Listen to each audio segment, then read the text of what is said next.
భువన చైతన్య ప్రసారం. నమస్కారం, మన ధర్మం కార్యక్రమానికి స్వాగతం. ఇవాళ మన ధర్మం కార్యక్రమంలో మన ధర్మ సందేహాలను నివృత్తి చేసేందుకు మనతో పాటు ఉన్నారు ప్రముఖ ఆధ్యాత్మికవేత్త ఆచార్య శ్రీ తాడేపల్లి పతంజలి గారు. గురుగారు నమస్కారం. నమస్కారం అమ్మా. గురుగారు, దేవీ నవరాత్రులలో భాగంగా శ్రీమాత మహాచండీ అవతారంగా మనకు దర్శనమిస్తుంది. ఈ స్వరూప వైభవాన్ని ఎలా విశ్లేషించుకోవాలి? శ్రీ మహాచండీదేవి అయి నమః. చండత్వము కలిగినది చండి. చండత్వం అంటే భీకరమైనటువంటి కోపం. అమ్మ మహాభయంకరమైన కోపంతో ఉంటుంది ఈ రూపంలో, చండీ రూపంలో. మామూలు చండీ అంటేనే కోపం కలిగినది అని, మహాచండీ అందులోనూ బాగా బాగా ఎక్కువ కోపంతో ఉంటుందట. ఎప్పుడు వచ్చింది? ఆ భండాసురుడు అనేటువంటి ఆ రాక్షసుణ్ణి, లేకపోతే దుర్మార్గులైనటువంటి రాక్షసుల్ని సంహరించేటువంటి సమయంలో అమ్మ మహాచండి కింద మారింది. చండీ రూపం. అందుకే చండీ, చాముండ, మైసూర ప్రదేశంలో కూడా మనం చాముండేశ్వరి అంటాం. ఆ చాముండేశ్వరి ఆ అమ్మవారి యొక్క రూపమే మహాకోపం అనమాట. అందువల్ల కోపంతో ఉన్న తల్లి. సాధారణంగా మనం అమ్మ దగ్గర శాంతంగా ఉన్నప్పుడు ఏ లలితా రూపంలోనూ, చక్కగా ఆ బాలా త్రిపుర సుందరి రూపంలోనూ అమ్మ చాలా శాంతంగా నవ్వుతూ పలకరిస్తూ ఉంటుంది. అటువంటి ఆ రూపాన్ని చూస్తూ ముగ్ధ మనోహరంగా ఉంటుంది కాబట్టి ఏవేవో స్తోత్రాలు చేస్తుంటాం. కానీ నాయన, అమ్మ ఎంత ప్రేమను చూపించగలదో తప్పుడు పనులు చేస్తే అంత కోపం కూడా చూపిస్తూ ఉంటుంది. ఎవరు తప్పుడు పనులు చేస్తే? బిడ్డలు. మనందరం కూడా అమ్మ యొక్క బిడ్డలమే. మనం ఏదైనా చిన్నపాటి తప్పు చేసాం, తప్పు చేసినప్పుడు ఒరే నాన్న ఇది చెయ్యొద్దురా అని మృదువుగా మందలిస్తే మానేటువంటి వాళ్ళు కొంతమంది ఉంటారు. చేస్తావా చేయవా, ముందు ఆ పని మానే అని కోపంగా కనుక అమ్మ చెప్పిందనుకోండి, మానేటువంటి వాళ్ళు కొంతమంది ఉంటారు. అంటే చర్మము యొక్క స్వరూపాన్ని బట్టి మనుషుల యొక్క స్వభావాలు మారుతూ ఉంటాయి. కొంతమంది మొద్దు చర్మాలు, కొంతమంది మృదు చర్మాల కింద ఉంటుంటాయి. అందువల్ల అలాంటి వారి దగ్గర ఆ రకంగానే ఉండాలి. కాబట్టి అమ్మ మహాచండీ రూపాన్ని ధరించింది. ఇక ఈరోజు అమ్మ ఈ మహాచండీ రూపంతో పాటుగా స్కందమాత రూపాన్ని కూడా ధరిస్తుంది. నవదుర్గల్లో భాగంగా స్కందుడు అని అంటే ఆ రెల్లుగడ్డి నుంచి జారిపడినటువంటి వాడు, మహామహిమాన్వితుడు, రాక్షసాదుల్ని సంహరించేటువంటి స్వభావం కలిగినటువంటి వాడు ఆ కుమారస్వామి. ఆ కుమారస్వామి మాత చూడండి, లోకంలో సాధారణంగా రామమ్మ మొగుడు, సీతమ్మ మొగుడు ఇలా చెప్పుకుంటారు. కానీ అమ్మట స్కందమాత అని పిలిపించుకోవడానికి ఇష్టపడుతుందట. అంటే కుమారస్వామి తల్లిని నేను అని పిలిపించుకోవడానికి అమ్మ చాలా ఇష్టం. అందుకని నవదుర్గల్లో స్కందమాత అని పేరు వచ్చింది. కుమారస్వామి తల్లి నేను ఎందుకు పిలిపించుకుందంటే, కుమారస్వామి ఈ యోగ శాస్త్రానికి ప్రతీక. ఆ కుమారస్వామే సుబ్రహ్మణ్యేశ్వరుడు. ఎవరికైతే సంతానం లేదో వాళ్ళందరూ కూడా మోపిదేవి అని ఉంది కృష్ణా జిల్లా దగ్గర. అక్కడ ఆయన తపస్సు చేసి ఒక సుబ్రహ్మణ్య అవతారం దాల్చాడు ఆ మహానుభావుడు. ఆ సుబ్రహ్మణ్యుడి యొక్క సందర్శనం చేత ఎవరికైతే సంతాన భాగ్యం కలగదో వారికి సంతాన దోషాలు ఏవైతే ఉన్నాయో అవన్నీ తొలగిపోతాయి అంటారు. సుబ్రహ్మణ్యేశ్వర అవతారం, అందుకే ఆయన సుబ్రహ్మణ్యుడు అంటారు. అటువంటి కుమారస్వామి నా కొడుకు లోకంలో తారకాసురుడు లాంటి భయంకరమైన రాక్షసుల్ని సంహరించాడు, అటువంటి కొడుక్కి నేను తల్లిని అని కొడుకు యొక్క కీర్తిని లోకంలో ప్రచారం చేయటానికి ఆ తల్లి చాలా ఉత్సాహపడుతుంది. కాబట్టి ఆ తల్లి స్కందమాత అనేటువంటి పేరుతోటి ఈ నవదుర్గల్లో భాగంగా అలంకారం చేసి పూజ చేస్తూ ఉంటారు. ఆ స్కందమాత రూపంలో ఉన్న తల్లి, అలాగే మహాచండీదేవి రూపంలో ఉన్నటువంటి తల్లి మనల్ని అనుగ్రహించి మనందరికీ సిరి సంపదలను ప్రసాదించుగాక. గురువుగారు, పుత్రకామేష్టి యాగం చేశాక యజ్ఞపురుషుడు దశరథుడికి పాయసం పాత్ర ఇస్తారు. అయితే ఆ పాయసాన్ని దశరథుడు తన ముగ్గురు భార్యలకు ఒకేలా ఎందుకు పంచలేదు? ఎందుకంటే ఏదైనా దొరికినప్పుడు ఆయనకి ముగ్గురు భార్యలు కదా. పాయసం ఆ యజ్ఞపురుషుడు ఇచ్చాడు. ఇచ్చినప్పుడు ముగ్గురికి 3 వాటాలు చేసేసి నీకింత నీకింత నీకింత అని ఇచ్చేయచ్చు కదా. కానీ దశరథ మహారాజు ఏం చేశాడంటే ఆ పాయసాన్ని మొట్టమొదట ఆ 1/2 వంతు మొత్తం పాయసంలో కౌసల్యాదేవికి ఇచ్చాడు. మళ్ళీ 1/4 వంతు కైకేయికి ఇచ్చాడు. సుమిత్రకి 1/8 వంతు ఇచ్చాడు మొదటిసారి కౌశల్యకి ఇచ్చిన తర్వాత. మళ్ళీ చిట్ట చివరి మళ్ళీ సుమిత్రకి 1/8 వంతు ఇచ్చాడు. ఇదేమిటి? 1/2 ఏంటి, లేకపోతే మళ్ళీ 1/8 ఏంటి, మళ్ళీ 1/4 ఏంటి, మళ్ళీ 1/8 ఏంటి అంటే ఇలా ఎందుకు ఇచ్చాడు? దశరథుడు రాణులకు అలా పంచిపెట్టడంలో 2 శాస్త్రాలని పాటించాడని పెద్దవాళ్ళు చెప్పారు. రాజనీతి శాస్త్రం, ధర్మశాస్త్రం. ఈ 2 శాస్త్రాలని దశరథ మహారాజు, ఎందుకంటే తక్కువ వాడు కాదు ఆయన, రఘువంశ మహారాజు, అందుకని ఈ 3 భార్యల ఆ 2 శాస్త్రాలని పాటించాట. మనం సంగ్రహంగా చెప్పుకుందాం. ధర్మశాస్త్ర రీత్యా కౌసల్య పట్టమహిషి, కదళీ వంధ్య, అరటి చెట్టు ఒక్క గెల వేస్తుంది. ఒక గెల వేసిన తర్వాత మళ్ళీ దాంట్లోంచి మళ్ళీ ఇంకొక గెల వస్తుంది. కాబట్టి అరటి చెట్టు కదలి, కాబట్టి అరటి చెట్టుకి సంబంధించి ఇది ధర్మశాస్త్రం ప్రకారం కదలీ వంధ్య, రాజనీతి శాస్త్ర ప్రకారం పట్టమహిషి. కనుక ఆవిడికి 1/2 వంతు బలిష్టమైనటువంటి కుమారుడు కలగాలి, కాబట్టి కౌసల్యకి 1/2 వంతు ఇచ్చాడు. ఇక సుమిత్రకు వచ్చేసరికి ఈవిడ పరివృత్తి ఉపేక్షించి దాసకాంత. రాజనీతి శాస్త్రం ప్రకారం దాసకాంత, ధర్మశాస్త్రం ప్రకారం పరివృత్తి. అంటే దాసకాంత కాబట్టి ఈవిడికి మొట్టమొదట కౌశల్యకి 1/2 తర్వాత 1/8 వంతు మొదటిసారి ఇచ్చాడు. తర్వాత కైకకి ఇచ్చిన తర్వాత మళ్ళీ 1/8 వంతు ఇచ్చాడు. కాబట్టి ఈవిడికి సుమిత్రకి కవలలు పుట్టారు, లక్ష్మణ శత్రుఘ్నులు పుట్టారు, కౌశల్యకి రాముడు అనేటువంటి బలిష్ఠుడు పుట్టాడు. ఇక కైకేయికి వచ్చేసరికి రాజనీతి శాస్త్ర ప్రకారం ఈవిడ భోగకాంత, ధర్మశాస్త్రం ప్రకారం ఈవిడ వావాత. కాబట్టి ఈవిడికి 1/4 వంతు చొప్పున కైకేయికి ఇచ్చాడు. అందువల్ల ఈ కైకేయికి భరతుడు పుట్టాడు. ఇలా ఎందుకు ఇవ్వవలసి వచ్చిందనంటే అన్నదమ్ములు ఒకరినొకరు అనుసరించాలి. పట్టమహిషికి పుట్టినటువంటి కొడుక్కి ఒకరే కొడుకు పుడితే బాగుంటుంది, ఇంకో కొడుకు పుడితే ఏంటంటే ఆ సోదరుల మధ్య విభేదాలు ఏర్పడచ్చు. అందువల్ల ఆ విభేదాలు రాకూడదనేటువంటి దూరదృష్టితోటి ఒక్కడే కొడుకు పుట్టాలి, రాముడు లాంటి లోకైక వీరుడు ఒక్కడే పుట్టాలి అనేటువంటి ఉద్దేశంతో ఆ కౌశల్యకి 1/2 వంతు పాయసాన్ని ఇచ్చాడు. అలాగే ఈ దాసకాంతకి, ఈ సుమిత్రకి పుట్టినటువంటి కొడుకులు చక్కగా ఈ కైకేయికి పుట్టినటువంటి కొడుకుని, అలాగే కౌశల్యకి పుట్టినటువంటి కొడుకుని వీళ్ళిద్దరూ కూడా అనుసరించాలి అనేటువంటి ఉద్దేశం చేత 1/8, 1/8 చొప్పున ఈవిడికి సుమిత్రకి పాయసాన్ని ఇచ్చాడు. కైకేయికి కూడా బలిష్ఠుడైనటువంటి కొడుకు, ఎప్పుడు కూడా రాముడి యందు అభిమానం కలిగినటువంటి భరతుడు జన్మించాలి, ఆయన దృష్టి చూడండి. అందువల్ల ఆవిడికి అలా 1/4 వంతు చొప్పున పాయస విభాగం చేశాడు అని చెప్పి పెద్దలు దీనికి విశ్లేషణ చేశారు. గురుగారు, తిరుమల శ్రీవారి బ్రహ్మోత్సవాల్లో భాగంగా శ్రీవారు కల్పవృక్ష వాహనంపై గమనీయంగా దర్శనమిస్తారు. ఈ కల్పవృక్ష వాహనం ప్రత్యేకత ఏంటి? కల్పవృక్ష వాహనం, కల్పవృక్షం ఇదే అని చెప్పి అన్నమయ్య పొంగిపోయాడు వెంకటేశ్వర స్వామిని చూస్తూ. అన్నమయ్య కీర్తనలో ప్రసిద్ధమైనటువంటి కీర్తన. కల్పవృక్షం అంటే మనందరికీ తెలుసు, కోరినటువంటి కోర్కెలని అనుగ్రహించేటువంటి దేవతా వృక్షంట. అది భూలోకంలో పెరిగితే చాలా బాగుండు. అది ఎక్కడ దొరుకుతుందో చూసి అందరూ కూడా అక్కడికే వెళ్ళేటువంటి వారు, లేకపోతే ప్రతి ఇంటికి కూడా దాన్ని తీసుకొచ్చేటువంటి ప్రయత్నం చేసేవారు. కల్పవృక్షము కోరినదల్లా ఇచ్చేటువంటిది, కోరినదల్లా ఇచ్చేటువంటి వాడు దేవుడు, కోరినదల్లా ఇచ్చేది కల్పవృక్షం. ఆ కల్పవృక్షం మీద దేవుణ్ణి ఎందుకు కూర్చోబెట్టి ఈ వాహన సేవ చేస్తున్నారు అని అంటే, కల్పవృక్షం ఏది కోరితే అది ఇస్తుంది నాయన, ఆ కల్పవృక్షం మీద నేనెక్కి కూర్చున్నానంటే నీ బాబునరా నేను అని అంటుంటారు చూడండి. అంటే వాడికంటే కూడా, అంటే కొడుకు కంటే కూడా అధికమైనటువంటి లక్షణాలు తండ్రికి ఉన్నట్లుగానే కల్పవృక్షం మీద ఎక్కి కూర్చున్నాను అని అంటే ఈ కల్పవృక్షం మీరు అడిగింది ఇస్తోంది.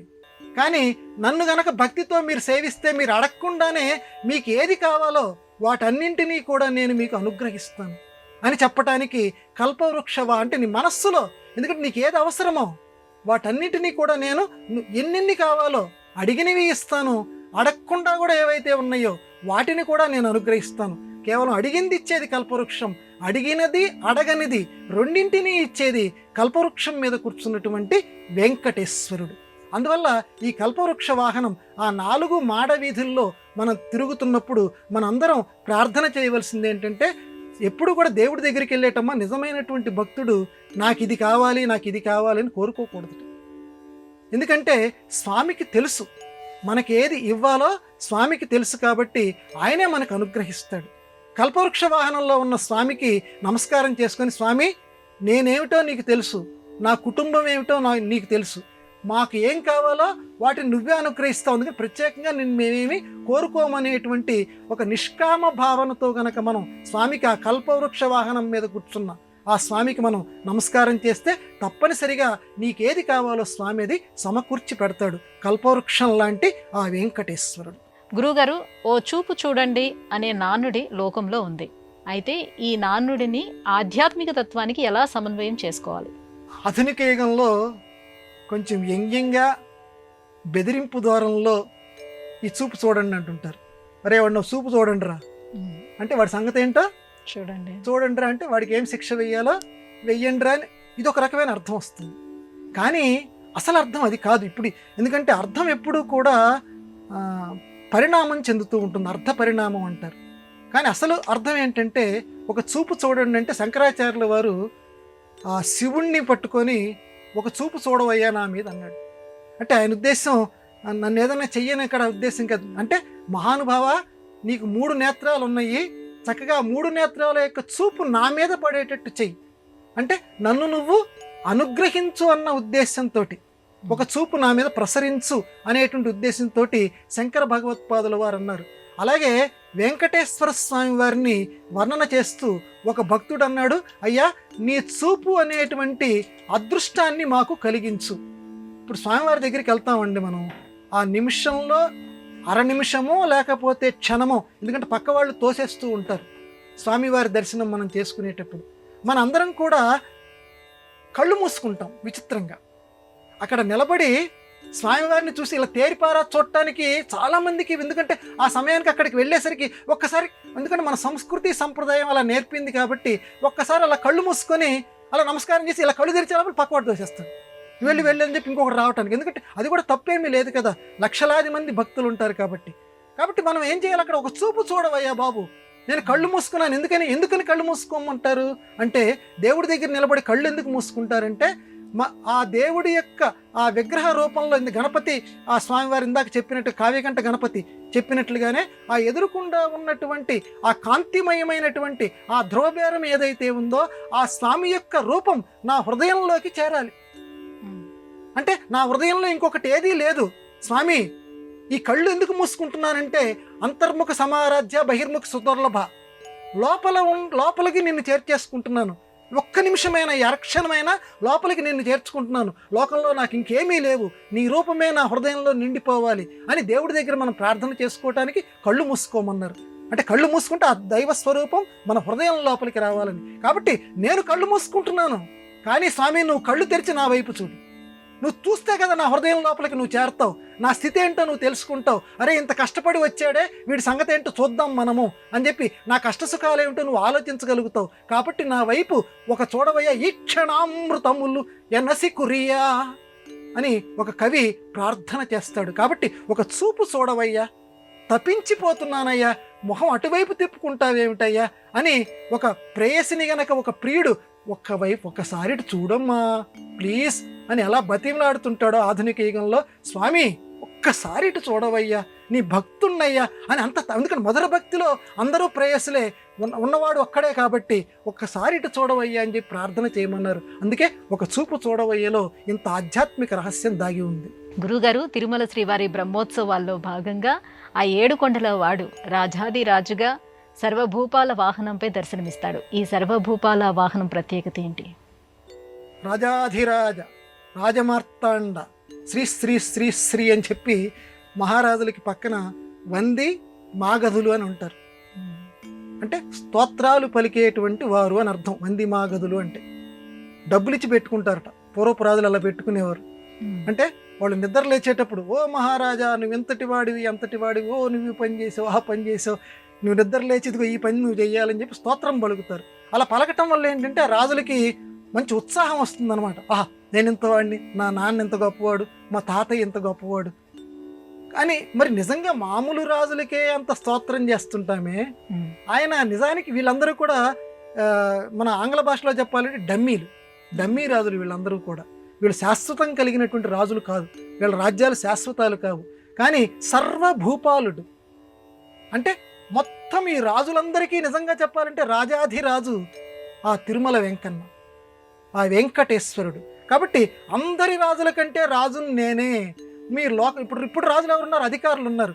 కాదు నాయన, వీళ్ళని కాదు నువ్వు ఆశ్రయించవలసింది. వీళ్ళని ఆశ్రయిస్తే నీకు లౌకికంగా లాభాలేవో కలగవచ్చుగాక, కానీ నువ్వు చిట్ట చివరగా ఆశ్రయించవలసింది నన్నే. నేను ఈ అధికారులందరికంటే కూడా అధికారిని అనేటువంటి విషయం లోకంలో స్పష్టం చేయటానికి సర్వభూపాల వాహనము అనేటువంటి ఒక వాహనం ఎక్కి ఆ తిరుమల వెంకటేశ్వరుడు విహారం చేస్తాట ఆ 4 మాడ వీధుల్లో. అంటే రాజతి అంటే ప్రకాశించేటువంటి వాడు, అంటే అధికారము కలిగినటువంటి వాడు. మామూలు వాళ్ళ దగ్గరికి వెళ్తే పనులు కావు, కానీ అధికారం ఉన్న వాళ్ళ దగ్గరికి వెళ్తే పనులు తప్పనిసరిగా అవుతాయి. ఒరే, మీకు ఈ పని కావటం లేదా? వీళ్ళని ఎందుకు ఆశ్రయిస్తావు? నా దగ్గరికి వచ్చి ఒక మొక్కు, నీ ఆపద మొక్కుల వాడా అంటుంటారు కదా నన్ను. నీకు ఆపద వచ్చింది, ఒక మొక్కు.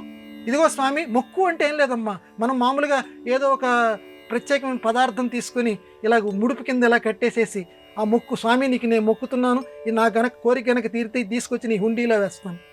ఇది మనం మొక్కు అనుకుంటున్నాం, కానీ మొక్కు అన్న పదంలో అర్థం ఉందమ్మా. మొక్కు అంటే నమస్కారము. ఇది బాహ్యంగా ఆ మూట కట్టడం అనేటువంటిది మొక్కులో ఒక భాగం.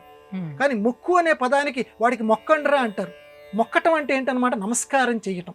కాబట్టి ఎటువంటి నమస్కారం? ఈ కోరిక నువ్వు తీర్చు, ఈ కోరిక తీరితే నీ కొండకి నేను వస్తాను, లేకపోతే మేమందరం కలిసి వస్తాము అని మొక్కుకోవటం, నమస్కారం చేయటం, హృదయపూర్వకంగా నమస్కారం చేయటం. ఇది ఎవరి దగ్గర చేయాలి? రాజాధిరాజు, రాజులందరికీ భూపాలుడు అంటే భూమిని పాలించేటువంటి వాడు.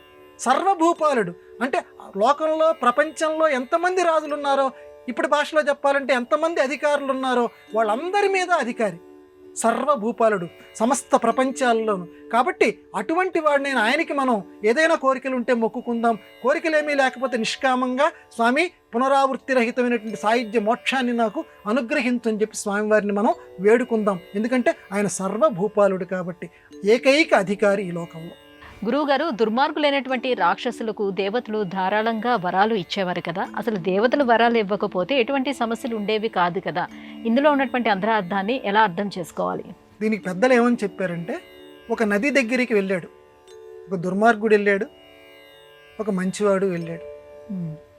నదిలో దుర్మార్గుడు చెంబు నీళ్లు వీళ్ళ ముంచుకున్నాడు. నది ఇవ్వటం మానేస్తుందా? ఇస్తుంది. మంచివాడు ముంచాడు, మంచివాడికి చెంబు నిండా నీళ్ళు ఇస్తుంది.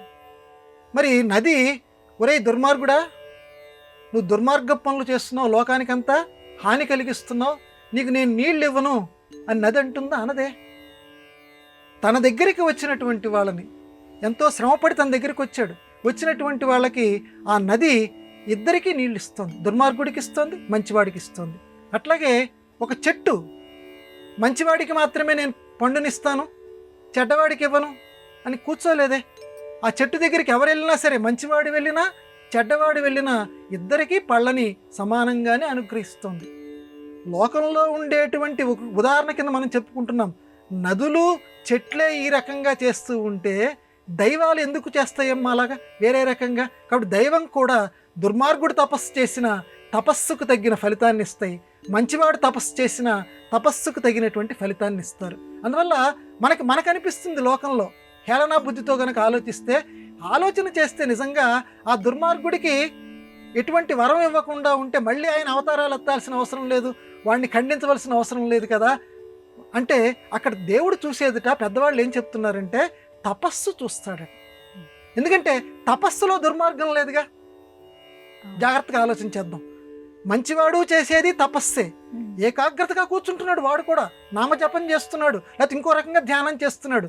దుర్మార్గుడు చేసేది తపస్సే, మంచివాడు చేసేది తపస్సే. తపస్సుని బట్టి ఫలితం ఇస్తున్నాడు దేవుడు. ఎందుకంటే అదొక సిద్ధాంతం. తపస్సుకి నేను వరాలు ఇస్తాను శివుడు పెట్టుకున్నాడు. ఎవడు తపస్సు చేసినా, రాక్షసుడు తపస్సు చేసినా ఇస్తాడు, మంచివాడు తపస్సు చేసినా ఇస్తారు. జాగ్రత్తగా మనం పురాణాలు కనుక అవలోకిస్తే మనకి కొంచెం హాస్యం అనిపించే సందర్భం ఏంటంటే మంచివాళ్ళు తపస్సు చేసినటువంటి సందర్భాలు తక్కువ. జాగ్రత్తగా ఆలోచించండి. మంచివాళ్ళు ఈ లోకంలో చాలా తక్కువగా తపస్సులు చేస్తారు. దుర్మార్గులే మనకు పురాణాల్లో రాక్షసులే ఎక్కువగా శివుడిని గురించి తపస్సు చేస్తారు. వాళ్ళందరికీ కూడా శివుడు వరాలు ఇస్తాడు. మంచివాళ్ళు చాలా తక్కువగా తపస్సు చేస్తారు. ఆ పురాణ పాత్రల్లో మనం జాగ్రత్తగా గమనిస్తే అందువల్ల మనకు ఎక్కువగా ఏమనిపిస్తుందంటే ఏమిటి ఆ శివుడేమో వరాలు ఇచ్చుకుంటూ పోతుంటాడు, ఆ భస్మాసుడు ఇలాంటి వాళ్ళకి చివరికి నెత్తి మీద పెట్టించుకునేటువంటి పరిస్థితి తెస్తాడు, పాపం విష్ణుమూర్తి ఇలాంటి వాళ్ళకి పెద్ద బాధలు అయిపోయినాయి, బాధ్యతల్లో పడిపోతున్నారని మనకు అనిపిస్తుంది. అక్కడ శివుడు ఎందుకు ఇచ్చాడు ఆ గజాసురుడు మొదలైనటువంటి వాళ్ళకి? వాళ్ళు తపస్సు చేశారు కాబట్టి. అంటే తపస్సుకి విలువ ఇచ్చాడు, అది గమనించాలి మనం. రాక్షసుడికి విలువ ఇవ్వాల, దుర్మార్గానికి విలువ ఇవ్వాల, తపస్సుకు విలువ ఇచ్చాడు దేవుడు.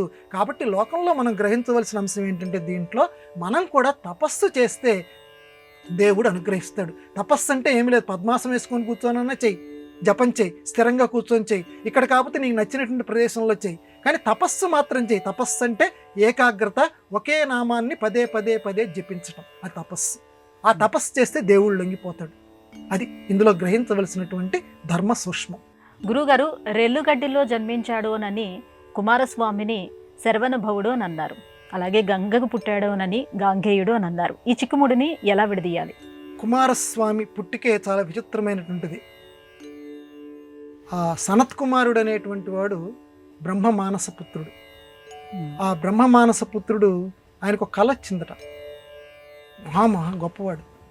ఆ కళలో ఆయన ఎవరికో కుమారుడిగా పుట్టినట్టుగా కళ వచ్చింది. అదే నేను పెళ్లి పెటాకులు లేని వాడిని, నేను కుమారుడిగా, అసలు నేను ఈ లోకాన్ని విడిచిపోయేట్టు తెలుసుకోలేదు, నాకు ఏంటిదని చెప్పి బ్రహ్మని అడిగేట. సరే అలా జరగాల్సిందనైనా నీకు అలాంటి కళ వచ్చింది అన్నాడు. సరే ఆయన మళ్ళీ మామూలుగా ఇది విషయం మర్చిపోయి తపస్సు చేసుకుంటూ కూర్చున్నాడు. కూర్చుంటే ఈ విషయం శివుడికి తెలిసింది, ఇలా ఈయనకి పుట్టబోతున్నట్టుగా ఈయన కళ వచ్చినటువంటి విషయం. వెళ్ళి ఆయన తపస్సు భగ్నం చేసి, ఏమిరా నేను నీకు వరం ఇస్తాను కోరుకో అన్నట్ట శివుడు సనత్ కుమారుడితో. పురాణంలో ఉన్న విషయమే నేను చెప్తున్నాను. అంటే నువ్వు నాకు వరం ఇచ్చేది ఏంటి, నేను నీకు వరం ఇస్తాను తీసుకున్నట్టు సనత్ కుమారుడు శివుడితోటి, ఒక మహర్షి దేవుడితోటి. ఒరే నువ్వు నాకు వరం ఇస్తావా, చాలా సంతోషం, నీలాంటి చిన్నవాడు ముద్దుల కుమారుడు నాకు కావాలనిపిస్తోంది, నాకు కుమారుడిగా పుట్టు అన్నట్టు. జాగ్రత్తగా అడుగుతున్నావా అన్నట్టు సనత్ కుమారుడు. మళ్ళీ ఒకసారి చెప్పు అన్నట్టు. జాగ్రత్తగానే అడుగుతున్నాను, నాకు కుమారుడు కింద పుట్టు అన్నట్టు. సరిపో పుడతాను అన్నట్టు. సనత్ కుమారుడు వరం ఇస్తానన్నాడు కదా, ఇంటికి వచ్చాడు, పార్వతీదేవితో చెప్పాడు, ఇట్లా అడిగాను నాకు కుమారుడి కింద పుట్టమని. అయ్యి ఎంత పని చేశారండి మీరు, మనకి కుమారుడి కింద పుట్టాలి అని చెప్పి అడగాలి కానీ నాకు కుమారుడి కింద పుట్టడం ఏమిటి, వెళ్ళి అడిగిరండి అన్నట్టు అని పార్వతీదేవి అంటే మళ్ళీ పాపం వెళ్ళి ఆ శివుడు సనత్ కుమారుడిని అడిగాడు. ఒకసారి మాట ఇచ్చాయి కదా, నీకు మాత్రమే కుమారుడి కింద పుడతాను, గర్భాన నేను జన్మించను అని చెప్పాడు. అందువల్ల శివుడి యొక్క ఆ 3వ నేత్రం నుంచి ఈ సనత్ కుమారుడు బయటకు వచ్చాడు. ఆ తేజస్సు బయటకు వచ్చింది. బయటికి వచ్చినటువంటి ఆ తేజస్సు గంగలో పడింది మొట్టమొదట. ఆ గంగలో పడితే గంగ భరించలేకపోయింది. అంటే మామూలు వ్యక్తి కాదు కదమ్మా శివుడు, అందులో 3వ నేత్రం. ఆ 3వ నేత్రంలో ఉన్న తేజస్సు ఒకసారి ఊహ చేద్దాం, లోకాలంతటిని దహించేసేటువంటి శక్తి కలిగింది, జ్ఞానశక్తి. గంగ భరించలేకపోయింది. అంటే గంగలో పుట్టాడు కాబట్టి, గంగలో నుంచి బయటకు వచ్చింది కాబట్టి గాంగేయుడు అయ్యాడు కుమారస్వామి. ఆ గంగ భరించలేక ఏం చేసిందట అంటే ఆ తేజస్సుని పక్కన ఉన్నటువంటి ఒక తటాకంలో విడిచిపెట్టేసింది. ఆ తటాకం పేరే శరవణము. శరవణం అంటే భస్మాసురుడు నుంచి శివుడు పారిపోయేటువంటి సందర్భంలో భస్మాసురుడు తన్ను కూడా వెతుక్కుంటూ ఎక్కడికి వస్తాడో అని చెప్పి పార్వతీ అమ్మవారు శరవణము అనేటువంటి ఒక తటాకం కింద మారిపోయిందట. ఆ తటాకంలోకి విడిచిపెట్టేసిందట ఆ తేజస్సుని గంగ. పార్వతీ అమ్మవారు కూడా అంత తేజస్సుని భరించలేక పక్కన ఉన్నటువంటి రెల్లుగడ్డిలోకి ఆ తేజస్సుని పంపించేసేసింది. ఆ రెల్లుగడ్డిలోకి జారిపడ్డాడు కాబట్టి ఆ తటాకం నుంచి కుమారస్వామికి స్కందుడు అని పేరు వచ్చింది, శరవణ భవుడు. ఆ శరవణ తటాకంలో నుంచి వచ్చి ఈ రెల్లుగడ్డిలో పడ్డాడు కాబట్టి ఆయనకి శరవణ భవుడు, స్కందుడు. జారిపడ్డాడు కాబట్టి మహామహిమాన్వితుడు కాబట్టి స్కందుడు అనేటువంటి పేరు కుమారస్వామికి వచ్చింది. అట్లాగే అత్యంత తేజస్వరూపము కలిగినటువంటి వాడు కాబట్టి ఆయనకి గుహుడు అని పేరు వచ్చింది. అధికమైనటువంటి కాంతితోటి లోకంలో ఉన్నటువంటి వారి యొక్క చక్కటి శుభ కార్యక్రమాలన్నింటినీ నెరవేర్చేవాడు కాబట్టి అగ్నిస్వరూపుడు కాబట్టి అగ్ని అనే పేరు వచ్చింది. కృత్తికలతోటి పెరిగాడు కాబట్టి షణ్ముఖుడు అనేటువంటి పేరు వచ్చింది. ఇట్లా స్వామివారికి కుమారస్వామికి రకరకాల పేర్లు వచ్చినాయి. ఇందులో ప్రధానంగా మనం ఇప్పుడు చెప్పుకోవాల్సినటువంటివి గాంగేయుడు, శరవణభవుడు. ఎందుకంటే ఆ తేజస్సు రెండింటిలోనూ బయటకు వచ్చింది కాబట్టి కుమారస్వామి గాంగేయుడయ్యాడు. అదే కుమారస్వామి ఆ రెల్లుగడ్డి సంబంధంతో, అలాగే శరవణ తటాక సంబంధంతో శరవణ భవుడయ్యాడు. గురుగారు, ఇవాళ మన ధర్మం కార్యక్రమంలో మాకు వచ్చినటువంటి ఈ సందేహాలన్నీ నివృత్తి చేసినందుకు ధన్యవాదాలండి. నమస్కారం అమ్మా. ఇది వాటి మన ధర్మం కార్యక్రమం. రేపటి మన ధర్మం కార్యక్రమంలో మళ్ళీ కలుసుకుందాం. నమస్కారం. ఈ కార్యక్రమాన్ని తిరిగి చూడాలనుకుంటే www.youtube.com/ETV Life Spiritual లో చూడవచ్చు.